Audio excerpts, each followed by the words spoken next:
बिस्मिल्लाहिर्रहमानिर्रहीम। अस्सलाम वालेकुम नाजरीन, आप देख रहे हैं इंसाफ न्यूज़ में हूं मतीउर रहमान। नाजरीन, आज 4 टॉपिक्स के ऊपर बात करेंगे। नंबर 1 ये है कि जेयूआई ने पीपल्स पार्टी और मुस्लिम लीग नून के बाद पीटीआई के रहनुमाओं के साथ मुलाकात की। वहाँ क्या मामलात पर पा गए, उसके ऊपर भी बात करेंगे। दूसरा ये है कि एहतसाब अदालत का शहबाज शरीफ और हमजा के खिलाफ Ramzan sugar mills reference anti corruption अदालत भिजवाने का हुक्म दे दिया है। चौथा जो है वो ये है कि उज़्मा बुखारी साहिबा ने सहाफ़ियों को वार्निंग दी है कि अगर किसी रिपोर्टर ने ऊंची आवाज़ में बात की या बदतमीज़ी करने की कोशिश की तो मैं उसकी नौकरी खा जाऊंगी।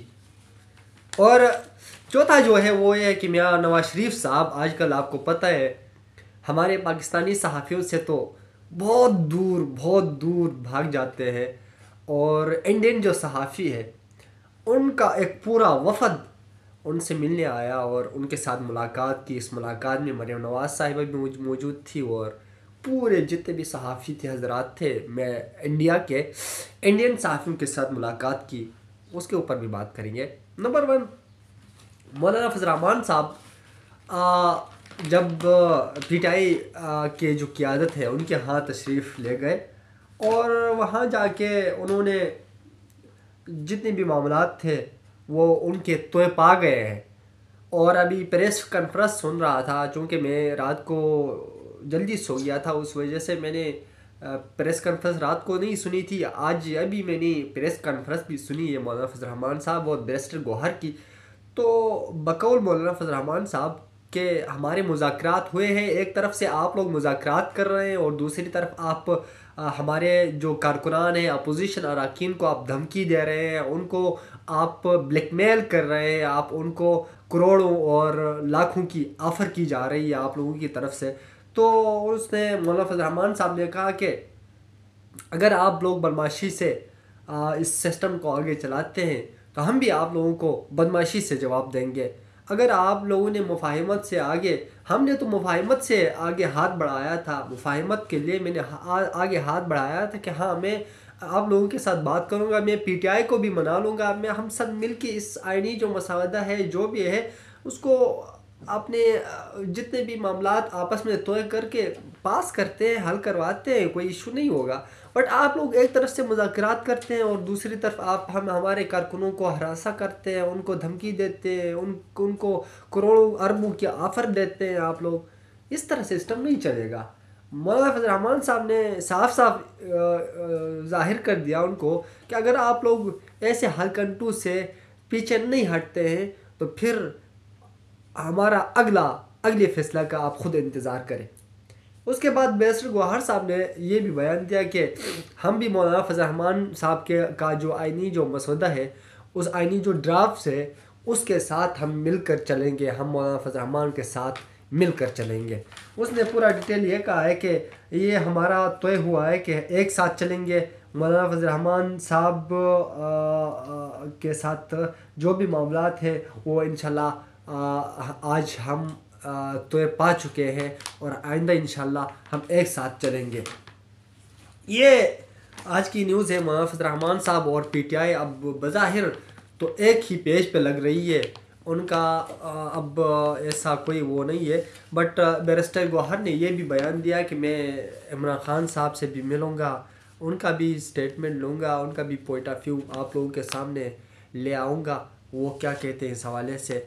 और दूसरा जो है वो नवाज शरीफ साहब के बारे में आपको बता दूं, आपको पता है पार्टी के सदर हैं और एक बेटी के वालिद भी है, एक बीवी के शोहर भी हैं, एक बेटे के वालिद भी हैं, पूरा ख़ानदान है उसका अपना। तो जब जाहिर सी बात है सहाफ़ियों से दूर भाग जाते हैं, ख़ास करके पाकिस्तानी सहाफ़ियों का सामना नहीं कर सकते। नवाज शरीफ साहब एक तरफ से इंडियन सहाफ़ियों के साथ मुलाकातें करते हैं और दूसरी तरफ पाकिस्तानी जो सहाफ़ी है उनसे बहुत दूर भाग जाते हैं। इसकी क्या वजह हो सकती है आप ख़ुद भी बता सकते हैं, मैं भी बताऊंगा आप लोगों को। मैं इसलिए बताऊंगा कि नवाज शरीफ साहब जब आएंगे, सामने आएंगे, तो पाकिस्तानी सहाफ़ी, आजकल आपको पता है हॉट टॉपिक जो एक बच्ची का जो रेप हुआ लाहौर में, अनफॉर्चुनेटली उस हवाले से भी सवालात करेंगे। तो क्योंकि आपको पता है नवाज शरीफ साहब ख़ुद बेटी के बाप हैं, उनसे सवालात होंगे कि आप ख़ुद एक बेटी के बाप हैं, आपके अपने पंजाब में, आपकी अपनी गवर्नमेंट में ऐसे वाक़यात हमेशा रोनमा होते हैं। वजह यहाँ पर बहुत सारे सवालात जन्म ले रहे हैं, क्योंकि नवाज शरीफ साहब हमेशा जब से बाहर से आए हैं, लंदन से आए हुए हैं, तब से लेकर आज तक पाकिस्तानी सहाफ़ियों से बहुत दूर भाग जाते हैं। और इंडियन सहाफ़ियों का एक पूरा वफ़द उनसे मिलने आया, उनसे मुलाकात की। मुलाकात में मरीम नवाज़ साहिबा दोनों मौजूद थे। इंडियन सहाफ़ियों से मिलने के लिए आप तरस रहे हैं और पाकिस्तानी सहाफ़ियों से बहुत दूर भाग जाते हैं आप। इसका क्या वजह हो सकता है? इस यहाँ पे बहुत सारे क्वेश्चंस जन्म ले रहे हैं। आपने जब से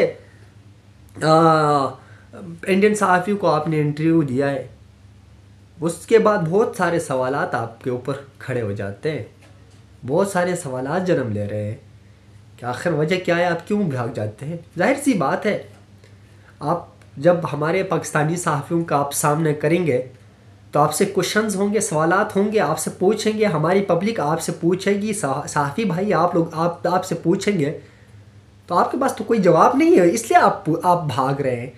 क्योंकि आपको पता है आजकल पाकिस्तान में बहुत ख़राब सिचुएशन है।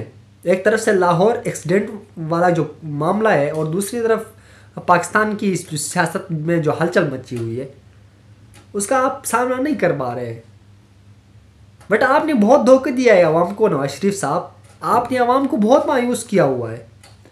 क्योंकि इसी अवाम ने आपको 3 बार वज़ीर-ए-आज़म मुंतखब किया हुआ है, बट आप उसी अवाम से छुप जाते हो, आप उसी अवाम से दूर भाग के आप एक कोने में बैठे हुए हैं। खैर, जो भी करना है करें, बट मेरी आवाम को, मेरे मुल्क को ना नुकसान पहुँचाए, क्योंकि अगर नुकसान पहुँचाएंगे तो क्या पता बांग्लादेश वाला मामला आपके साथ, आपके भाई के साथ ना हो।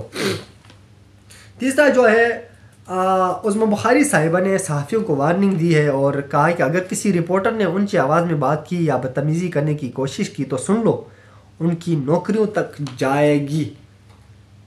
आप धमकी क्यों नहीं देगी? आपने सिर्फ यहाँ पे मेंशन किया हुआ है, कल अपने बयान में दिया है कि उनकी नौकरी खा जाऊंगी, बल्कि आप खा चुकी है।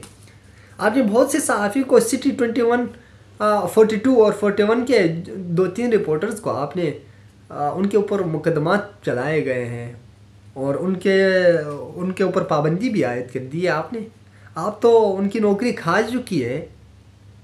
आपके पास इख्तियारात हैं, आप करें जो भी मन में आता है, जो भी दिल में आया आप करें, क्योंकि आपके पास पावर है।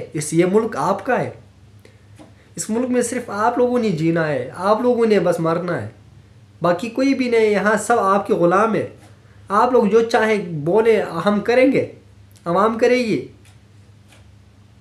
बट आप लोगों का जो तरीका है, हमेशा मैं आप लोगों को हमेशा ये दर्स देता हूँ, हमेशा मैं आप लोगों के लिए, आप लोगों के ऊपर मैं तनकीद करता हूँ, मेरा हक बनता है। क्योंकि आप लोग ऐसे बड़े बड़े पॉलिटिशियन हो के, ऐसे हमारे पाकिस्तान को लीड करने वाले आप ही लोग हैं, जो कि आप लोग इस वक्त एक पंजाब के CM है, एक पंजाब के गवर्नर है, एक पंजाब के वज़ीर इत्तलात हैं, एक पंजाब का क्या नाम है, पाकिस्तान के वज़ीर-ए-आज़म है, एक डिफरेंट आप लोग उहदों पे फाइज हैं। उसके बावजूद आप जिस अवाम ने आप लोगों को मुंतखब किया है, आप फॉर्म 47 के तहत आए हैं या 5 के तहत आए हैं, वो मेरा उसके साथ कोई इशू नहीं है। बट आप लोगों को अवाम ने मुंतखब किया है, तो इसका हरगिज़ मतलब ये नहीं कि आप उसी अवाम को आप वार्निंग दे, उसी अवाम को आप धमकी दे। ऐसा हरगिज़ नहीं होना चाहिए, क्योंकि जिस अवाम ने आप लोगों को मुंतखब किया है, उसी अवाम को आप लोग धोखा दे रहे हैं और उसी अवाम को आप वार्निंग दे रहे हैं। अनफॉर्चुनेटली बात है। नाज़रीन, ये था आज का इशू, आज का टॉपिक। और तीसरा जो है, एहतिसाब अदालत का शहबाज शरीफ और हमजा शहबाज के ख़िलाफ़ Ramzan sugar mills anti corruption अदालत को भिजवाने का हुक्म दिया है। उन्होंने वज़ीर-ए-आज़म के नुमाइंदे अनवर हुसैन अदालत में पेश हुए, जबकि अदालत ने हमजा शहबाज की एक रोज़ा हाज़िरी माफ़ी की दरख्वास्त मंजूर कर ली।